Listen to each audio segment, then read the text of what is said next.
কোরআনে কারিমের ফজিলত হচ্ছে কোরআনে কারিম যারা পড়ে তাদের জীবনের প্রত্যেকটি ক্ষেত্রে বরকত হয়। আপনার শরীরে বরকত হবে, এই বরকত কিন্তু পরীক্ষিত। যারা কোরআন পড়েন তাদেরকে জিজ্ঞাসা করবেন, যখন কোরআন পড়তো না তার শরীর স্বাস্থ্যে মেলা অশান্তি থাকতো, মানসিক অশান্তি থাকতো, অশান্তি দূর হয়েছে, শারীরিক রোগ থাকতো ভালো হয়েছে, পারিবারিক অশান্তি থাকতো অশান্তি দূর হয়েছে, ছেলে মেয়ে দুষ্টামি করতো তা দূর হয়েছে, আর তারপরে রুজি রোজগারে আল্লাহ বরকত দিয়েছেন। সার্বিক জীবনে যদি বরকত চান তাহলে কোরআনে কারীম বেশি বেশি তেলাওয়াত করবেন, বুঝে পড়ার চেষ্টা করবেন। আল্লাহ রাব্বুল আমাদের সকলকে যেন তৌফিক দান করেন। 8 নম্বর ফজিলত, কোরআনে কারীম যারা তেলাওয়াত করবে তারা দুই ভাগে বিভক্ত।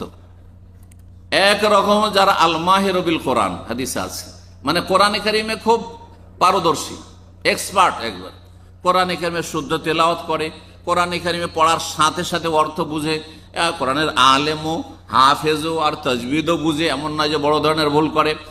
আর তারপরে কোরআনে কারীম নিয়মিত তেলাওয়াতও করে। এরা হচ্ছে, আর কোরআনে কারীমের তেলাওয়াত তাদের জন্য খুব সহজ, মাতৃভাষার মতো সহজ। যেমন মাতৃভাষা বলতে চিন্তা করতে হয় না, আমরা যে বাংলা বলছি চিন্তা করতে হয় না, কিন্তু এক্ষুনি যদি গিয়ার চেঞ্জ করে অন্য ভাষা বলি তো আগে চিন্তা করতে হয় আর তারপরে বলতে হয়। আরবি বলি আর আপনার উর্দু বলি, হিন্দি বলি, যাই বলি না কেন, যেটা মাতৃভাষা নয় সেটাতে প্রতিটি মানুষকে চিন্তা করতে হয়, কাউকে কম কাউকে বেশি, কিন্তু চিন্তা করতে হয়। কিন্তু নিজের ভাষা, মাতৃভাষা, যেটা মা বাবা থেকেই যখনই বাকশক্তি মুখ ফুটেছে তখন থেকে শিখেছেন, সেই ভাষার জন্য চিন্তা, ওই রকম কোরআন তেলাওয়াত যারা করতে পারে তাদের এক বিশেষ ফজিলত রয়েছে।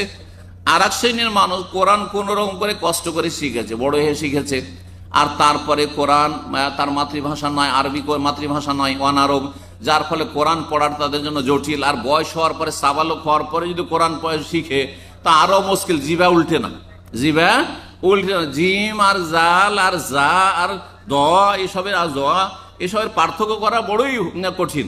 হা আর হা এসবের পার্থক্য করাটা খুবই কঠিন তাদের জন্য হয়ে যায়। কোনখানে কতটা টানতে হবে, কোনটা কোনখান থেকে কোন জায়গা থেকে উচ্চারণ করতে হবে, কোনটার মাখরাজ কি, ইত্যাদি ইত্যাদি, কোনটা মোটা করতে হবে তো কোনটা পাতলা করতে হবে, তো এইসব তো আর জানা নেই, বড়ই কষ্ট করে বেচারা পড়ে, তারও ফজিলত রয়েছে, তাকে আল্লাহ দ্বিগুণ সওয়াব দিবেন।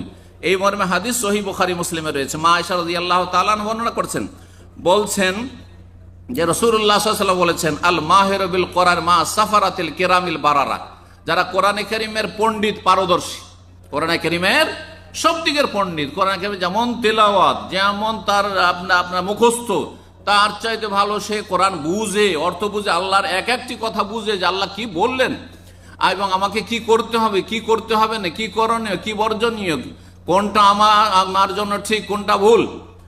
আল মাহির বিল কোরআনের যারা পারদর্শী, মা সাফারাতিল কিরামিল বারারা, তাদেরকে আল্লাহ জায়গা দেবেন সম্মানিত ফেরেশতাদের সাথে।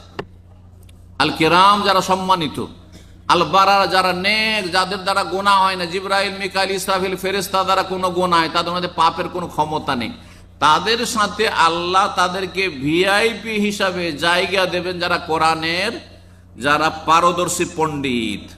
2 নম্বর, ওয়াল্লাযী ইয়াকরাউল কোরআন, আর যারা কোরআন পড়ে, হতভাগা নয় যে কোরআন ছুঁয়েও দেখে না, কোরআন পড়তেই পারে না, অথবা কোরআন পড়ে এনেছে, হাফেজ হয়েছে, কিন্তু ওই 11 মাস ছয় না, রমজানে একটু ছুঁয়ে দেখে। অনেক হতভাগা হাফেজ আছে, এত আপনার বদনসিব যে রমজানও খতম নসিব হয় না। এরা নয়, বরং কোরআন পড়ে, কষ্ট করে হলো কোরআন কি করে, নিয়মিত পড়ে, আর কি ওয়াতাতাউ ফিহি, কিন্তু সেটা পড়তে গিয়ে বড় কষ্ট করে পড়ে, উচ্চারণ ঠিকভাবে করা সম্ভব হয় না। ওয়াহুয়া আলাইহি শাক্কুন, পড়ার সময় বড়ই কষ্ট লাগে উচ্চারণ করতে, যেহেতু সে অনারব বাংলাভাষী আর কোরআন পড়ছে সাধারণ মানুষ। লাহু আজরান, তাকে আল্লাহ দ্বিগুণ সওয়াব দেবেন। বলুন আলহামদুলিল্লাহ। আপনারা যে কষ্ট করে কোরআন পড়ছেন, আপনাকে ডবল নেকি দিবেন। কিসের ডবল নেকি? এক হচ্ছে কষ্ট করার নেকি, আর একটা হচ্ছে তেলাওয়াতের নেকি। কিন্তু যারা কোরআনের পণ্ডিত, এর চাইতে বেশি তাদেরকে আল্লাহ সম্মান দেবেন, যে তাদেরকে আল্লাহ ফেরেশতাদের সাথে স্পেশাল জায়গা দেবেন। 9 নম্বর কোরআনের ফজিলত হচ্ছে যে কোরআনে কারীম হাসরের মাঠে আপনার আমার পক্ষ থেকে কি করবে, দলিল, প্রুফ হবে, প্রমাণ হবে। আর আল্লাহকে বলবে যে আল্লাহ এই ব্যক্তি কিন্তু কোরআন পড়েছে, এই ব্যক্তি কোরআন মুখস্থ করেছে, এই ব্যক্তি কোরআন বুঝেছে, এই ব্যক্তি আমার উপরে আমল করেছে। কোরআনে কারীম এইভাবে আপনার পক্ষে কথা বলবে যদি কোরআনের অনুসারী হন, কোরআন তেলাওয়াত করেন, কোরআনের হক আদায় করেন। আর যদি কোরআনের হক নষ্ট করেন, ফরজ ওয়াজিব আদায় করছেন না। আল্লাহ বলছেন আকিমুস সালাহ, আর আপনি ঘুমাচ্ছেন। হ্যাঁ, আল্লাহ বলছেন ওয়ালা তাকতুলু আনফুসাকুম, বা ওয়ালা তাকতুলুন নাফসাল্লাতী হারাম, কাউকে খুন করিও না, আপনি খুনি। ওয়ালা তাকরাবুজ জিনা, জেনার কাছে যেও না। আর আপনি চরিত্রহীন, আপনার বদ চরিত্র রয়েছে, আপনি পরকীয়ায় লিপ্ত রয়েছেন, আর আপনার বেগানা মহিলার সাথে সম্পর্ক রয়েছে, নোংরামি সম্পর্ক রয়েছে, তাহলে জানতে হবে যে আপনি আল্লাহর কাছে লাঞ্ছিত। কিয়ামতের দিনে কোরআন আপনার বিপক্ষে সাক্ষী দিবে। এক কথায় সংক্ষেপে, কোরআন কারো পক্ষে সাক্ষী দিবে আর কারো বিপক্ষে সাক্ষী দেবে। এই মর্মে হাদিস রয়েছে রাসূলুল্লাহ সাল্লাল্লাহু আলাইহি সাল্লামের সহিহ মুসলিমের হাদিস 328 নম্বর, অল কোরআন হুজ্জাতুল্লাহ আলাইকা। লম্বা হাদিসের একটা অংশ শুধু কোরআন সম্পর্কে। অল কোরআন হুজ্জাতুল্লাহ, কোরআন তোমার পক্ষে দলিল প্রমাণ হবে, ওয়া আলাইকা, আর না হলে তোমার বিপক্ষে যাবে, তোমার বিপক্ষে সাক্ষী দিবে সেই দিন কিয়ামতের দিনে। 10 নম্বর কোরআনে কারীমের ফজিলত হচ্ছে যে কোরআনে কারীম পাঠ করবে, এই 10 নম্বরে 4টি জিনিস রয়েছে। যারা কোরআন পড়বে, কোরআনের মজলিসে শান্তি নেমে আসে, ফেরেশতা চারিদিক থেকে ঘিরে নেয়, আল্লাহর রহমত তাদেরকে ঢেকে নেয়, এবং আল্লাহর কাছে আরশ আজিমের চারপাশে অসংখ্য যে মুকাররাবিন, আল্লাহর সান্নিধ্য প্রাপ্ত ফেরেশতারা রয়েছেন, সম্মানিত ফেরেশতারা রয়েছেন, তাদের সামনে তাদের সুচর্চা হয়, তাদের কথা আলোচনা হয়। আল্লাহ বলেন যে দেখো এই বান্দারা কোরআন তেলাওয়াত করছে, এই বান্দারা কোরআনের আলোচনা করছে, এই বান্দা কোরআনের কথা শুনছে, এই বান্দারা কোরআনে কারীম বুঝার চেষ্টা করছে, ইত্যাদি ইত্যাদি।